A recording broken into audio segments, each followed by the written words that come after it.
Stock market मुश्किल लगता है? चलिए इसको आसान बनाते हैं। किसी भी चीज़ को आसान बनाने के लिए उसकी लैंग्वेज को समझना ज़रूरी है। तो चलिए जानते हैं स्टॉक मार्केट की लैंग्वेज को। आज की इस वीडियो में हम 8 ऐसे टर्म जानेंगे जिससे आपको मार्केट की दुनिया को समझने में आसानी मिलेगी।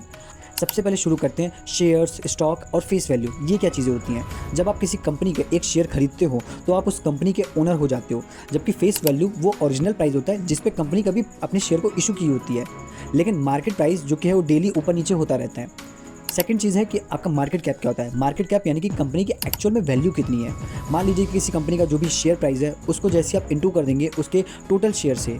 एग्जांपल के लिए मान लीजिए TCS का शेयर चला है 4000 रुपये पे और उसके पास 100 करोड़ शेयर है, तो कंपनी की जो एक्चुअल कीमत होगी 4 लाख करोड़ की हो गई। इंडेक्स यानी कि Nifty 50 and Sensex. Nifty 50 India की 50 सबसे बड़ी कंपनियां होती हैं और उनको ट्रैक करता है, जबकि सेंसेक्स जो होता है वो टॉप की 30 कंपनियों को ट्रैक करता है। न्यूज़ में आप जब भी सुनते हैं कि निफ्टी गिर गया, इसका मतलब है कि मार्केट की कंडीशन वीक थी।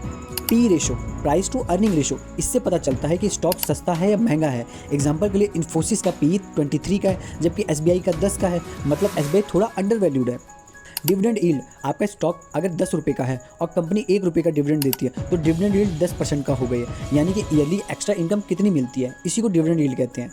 Stop loss and target price, share जब भी हम खरीदते हैं तो हम एक स्टॉप लॉस लगाते हैं कि अगर शेयर इस लेवल से नीचे गिरा तो हमारा लॉस यहीं पे लिमिटेड हो जाएगा और हम कट कर देंगे पोजीशन को। जबकि टारगेट प्राइस वो होता है जिस पर आप प्रॉफिट बुक कर देते हो और ऊपर में आप सेल कर देते हो। बुलिश एंड बियरिश, यानी कि अगर मार्केट ऊपर जाने लगता है तो हम उसको बुलिश कहते हैं, मार्केट अगर नीचे गिरने लग जाता है तो उसको हम बियरिश कहते हैं। सिंपल।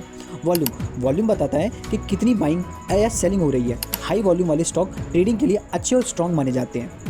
इन बेसिक टर्म को समझ लेने से आपको डेली लाइफ में डेली न्यूज़ या ऐप यूज़ करते वक्त बहुत हेल्पफुल मिलेगा। बाकी अगर किसी चीज़ में डाउट है तो कमेंट में ज़रूर बताएं और ऐसी ही मोर वीडियो के लिए चैनल को सब्सक्राइब करें।